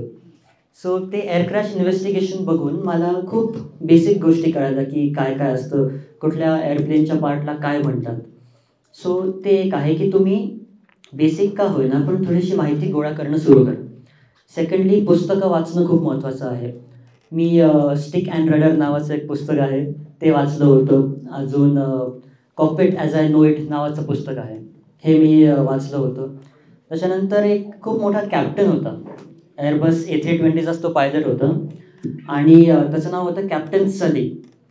त्यांनी काय केलं होतं, त्यांनी टेक ऑफ केलं एका रनवेवरनं आणि बर्ड स्ट्राईक झालं, म्हणजे त्यांच्या प्लेनला पक्षी येऊन धडकले आणि ते पक्षी इंजिनमध्ये पण गेले.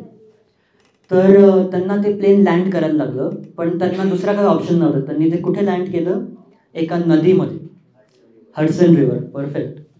त्यांनी हडसन रिव्हरमध्ये ते प्लेन लँड केलं आणि सगळ्यांचा जीव वाचवला. म्हणजे एकाला पण असं जीवाचा धोका झाला नाही किंवा इंज्युरी झाली नाही. So he is one of my idols, ज्यांना मी नेहमी फॉलो केलं आहे आणि त्यांच्याकडनं इन्स्पायर झालो आहे. So to answer your questions, तुमचा एक बेसिक इन्फॉर्मेशन काढणं सुरू करा, पुस्तकं वाचा, सिनेमे बघा. खूप सारे मूवीज आहेत जे एव्हिएशनबद्दल आहेत आणि जे तुम्हाला गाईड करू शकतात.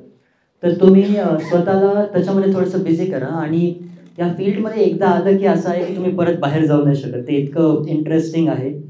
So it's always good to enter aviation and it's always encourage. जर तुम्ही कोणी पण येत असाल तर ऑल द बेस्ट आणि कॉंग्रॅच्युलेशन्स आत्तापासून. Auntie is there to guide you. Of course definitely. आणि gravity नावाचं एक movie आहे. हो का?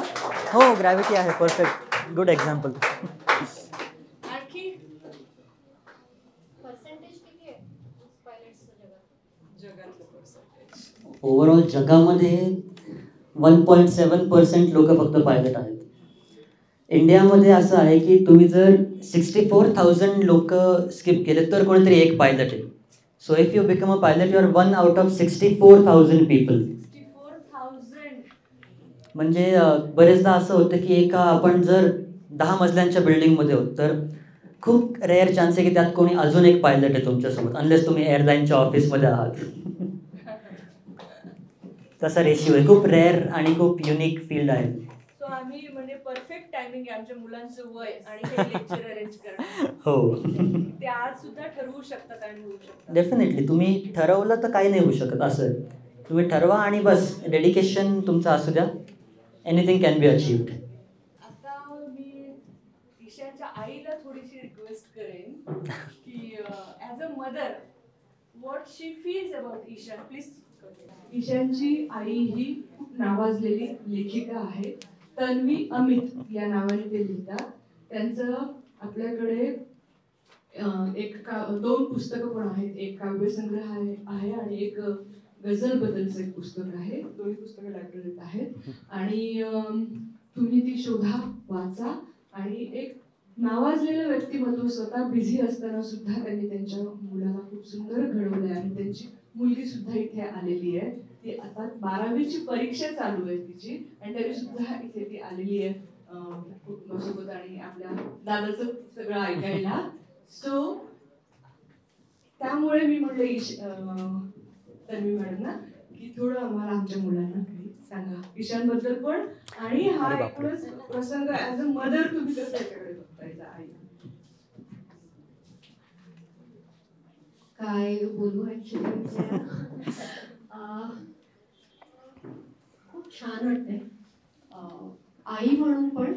आणि त्यांनी बरंचसं सांगितलं, पण आपण सगळे नाशिकचे आहोत बरोबर, आणि आपल्याकडे HAL आहे. त्या HAL मध्ये काय होतं आपल्याला माहितीच नाही, माहिती बरोबर. आपल्या डोक्यावरती जेवढे हेलिकॉप्टर्स उडतात तेवढे नाशिकच्या आसपास जेवढे डिस्ट्रिक्ट तिथे कुठे उडत नसते, हो की नाही. मग ह्या सगळ्या गोष्टींकडे किती बारकाईने पाहिलं जाऊ शकतं. म्हणजे आमच्यावरती जेव्हा ग्लायडर उडायचं तर हा मुलगा मान किती मागे जाऊ शकते तेवढी मान मागे जाऊन त्याच्याकडे बघायचा आणि अत्यंत उत्सुकता त्याच्या डोळ्यांमध्ये. आणि खरं सांगायचं मला खूप अभिमान वाटतोय त्याचाही आणि खूप आनंद होतोय की माझ्या मैत्रिणीकडे तो इतकं मनापासून बोललाय. गाईड करण्या इतका तो मोठा आहे असं मला आई म्हणून नाही वाटत. आई म्हणून मला तर लहानसाच मुलगा नेहमी वाटतो, पण त्याला आज ऐकताना मलाच खूप नव्याने समजलंय. त्यामुळे खूप गोष्टी मलाच असं वाटतंय की अरे हे पण ह्याच्या मनात होतं. तर बाळांना मी तुम्हाला असं सांगेन की तुमच्या आयांना पण असंच वाटलं पाहिजे. एक दिवस असंच ऑडियन्स मध्ये बसून जेव्हा आई असं ऐकते, जेव्हा ईशान म्हटला की ईशानची आई म्हणून ओळखलं जावं आणि ती सगळ्यात मोठी ओळख असते कुठल्याही आईची, तर काय करा. त्याने खूप गाईड केलंय तुम्हाला आणि तुमच्या टीचर्स खूप छान सेशन्स अरेंज करतात. त्या इतक्या कन्सर्न आहेत तुमच्यासाठी. तर खूप लकी आहात, बेस्ट आहात तुम्ही सगळेजण. पण आज जशी मी बसले तसं तुमच्यापैकी किती जणांना असं वाटेल की तुमची आई पण उद्या इथे बसावी आणि तुम्ही गाईड करावं. किती जणांना असं वाटेल? ऑलमोस्ट 100%. तर मग आपण आजचा टेकअवे मध्ये सगळ्यात महत्वाचं हे घेऊया की आई म्हणून मला जितकं अभिमान वाटतोय किंवा खरं सांगू तर भरून आलंय, मला काय बोलावं हे समजत नाहीये. एक ना उर्दूमध्ये एक शेर आहे, मग आता मॅमने सांगितलं की माझा उर्दूचा अभ्यास आहे. उर्दूमध्ये ना एक शेर आहे, पुरसकू लगती है कितनी झील के पाणी पे पर. पाण्यावरती जाणारं बदक पाहिले किंवा हंस जेव्हा जातो शांत आपल्याला वाटतं खूप शांतपणे चाललं, पाण्याच्या आतमधले त्याचे पाय पाहिले पूर्ण वेळ असे असे जोरात हलत असतात. पैरों की बेताबिया पाणी के अंदर देखिए. या मुलाच्या बाबतीत माझं असं झालं की मला वाटायचं, तो म्हटलं माझ्या आईला मी आळशी वाटायचं. सगळ्याच आयांना वाटतं, तुमच्या आया पण म्हणत असतील ना फार काही, त्यांच्या एक्सपेक्टेशन्स तुम्ही मॅच करत नाही असं नॉर्मली आयांना वाटतं. आणि का असं वाटतं, कारण आईला सगळ्यात जास्त तुमच्याबद्दलचा कन्सर्न असतो. तिला सगळ्यात जास्त वाटतं की माझ्या मुलांनी माझ्या मुलीने खूप काहीतरी करावं. माझी आई पण इथेच आहे. मला 10वीला जेव्हा 88% मिळाले तेव्हा सगळ्या जणांनी टाळ्या वाजवल्या आणि माझ्या आईला प्रश्न होता 12 कुठे गेले, उरलेले 12 कुठे गेले. मिळू शकत होते ना, 100% मिळण्याची कपॅसिटी असताना 88 वरती तुम्ही थांबताच कसे हे आईला वाटतं. तेव्हा आपल्याला आई चुकीची वाटते, पण आईला असं माहिती असतं की 100%ची कपॅसिटी आहे. तेव्हा जेव्हा जेव्हा आपल्याला असं वाटतं की आई ऐकतच नाहीये, तेव्हा खरं म्हणजे आपण ऐकत असतो. आणि आपण जर तिचं ऐकलं तर आपण 100% नक्की करू शकतो. हे ईशाननी सिद्ध केलंय आणि मला पूर्ण खात्री आहे की मॅमच्या गायडन्स खाली तुम्ही सगळेजण सुद्धा नक्की करू शकाल. Thank you so much. नाही, आणि ईशानच्या आईची मी एकच ओळख दिली, जसं त्याचं खूप मल्टीफॅसेटेड व्यक्तिमत्व आहे तसं तिचं पण आहे. त्या बेसिकली इंजिनियर आहेत, इलेक्ट्रॉनिक इंजिनियर, आणि ते असून सुद्धा शायरी आणि एकच शेवटचं वाक्य बोलून सांगते की तुम्हा सगळ्यांना खूप खूप शुभेच्छा. आणि मॅम तुमच्या कौतुक खूप करतात, कारण माझी ती खूप छान मैत्रीण पण आहे. हे पण खूप शिकण्यासारखं आहे. आणि जसं ईशान म्हटलं की सगळ्याच गोष्टी आपल्या नाही तर इतरांच्या बघूनही आपण शिकल्या पाहिजे. तर मॅम किती मनापासून कौतुक करू शकतात. आपण जितकं मोठं होऊ तितकं आपण कौतुक पण खूप मनापासून करू शकतो. आणि त्यांच्या गायडन्स खाली तुम्ही नक्कीच सगळेजण खूप मोठे होणार आहात. आणि पायलट तुमच्यापैकी नक्कीच कोणीतरी होईल किंवा जास्त जण होतील अशीच अपेक्षा मलाही वाटेल. किंवा ज्या ज्या क्षेत्रात जाल त्या त्या क्षेत्रामध्ये उत्तुंग भरारी घ्याल. Sky is not the limit हे जसं त्यांनी सिद्ध केलंय तसं तुम्ही देखील सिद्ध कराल असं मला मनोमन विश्वास.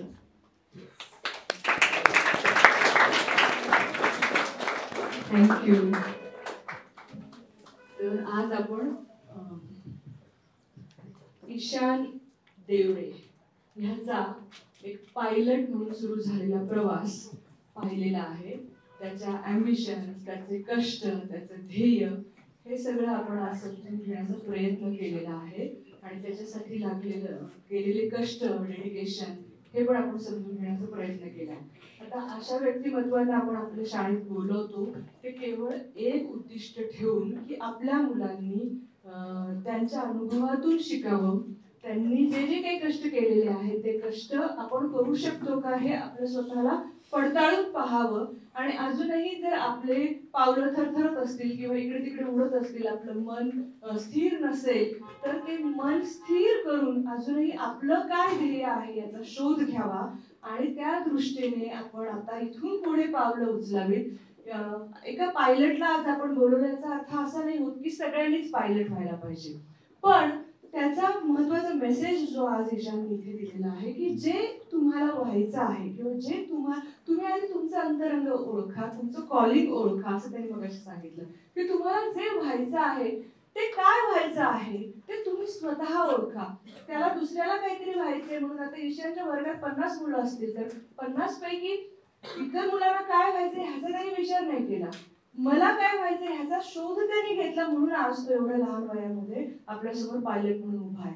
त्यामुळे दुसरा कोण काय करतोय किंवा त्याला काय व्हायचंय ह्या चर्चा बंद करून मला काय व्हायचं आहे ही चर्चा आजपासून तुम्ही स्वतःशी म्हणजे स्वसंवाद जर सुरू केला आणि आईबाबांची चर्चा केली आणि त्याच्या दृष्टीने तुम्ही अभ्यास सुरू केला तर फार लवकर तुम्ही तुमचं ध्येय गाठू शकाल. Nothing is impossible, everything is possible. हेच आपल्याला ईशानच्या या करिअरच्या जर्नीतून समजलेलं आहे. त्यामुळे मला असं वाटतं की आज त्यांनी आपल्याला वेळ दिला, त्याचा म्हणजे थोडे दिवसच तो नाशिकमध्ये आहे, त्याच्यातला एक दिवस त्याने आपल्याला दिला. तिथे आले, त्याची आई त्याच्यासोबत आली, त्याची बहीण आणि आजी आली, सगळेजण आपल्या या प्रेमापोटी आलेले आहेत. ते केवळ प्रेम. मी म्हणलं की ईशान तुला मानधन काय देऊ, किंवा त्याच्या आईला म्हणलं की ईशानला मानधन काय देऊ, तर एकमेव गोष्ट त्यांनी सांगितली की आशीर्वाद. आम्ही फक्त आमच्या काही बोलण्यामुळे जर आणखी काही मन प्रज्वलित होत असतील आणि ते काही त्यांच्या ध्येयाचा शोध घेऊ शकले तर हेच माझ्या इथे येण्याचं सार्थक असेल, असं त्यांचे शब्द होते. त्यामुळे एवढं सुंदर मन, एवढं सुंदर व्यक्तिमत्व असेल तर निश्चितच तुम्ही अतिशय सुंदर ध्येय सुद्धा प्राप्त करू शकता. आणि त्याची ही जर्नी आता सुरू झालेली आहे. It is just a beginning, not an end. So तुझ्या या करिअरसाठी आमच्या सगळ्या ग्लोबल विजन परिवारातर्फे खूप खूप शुभेच्छा. असाच तू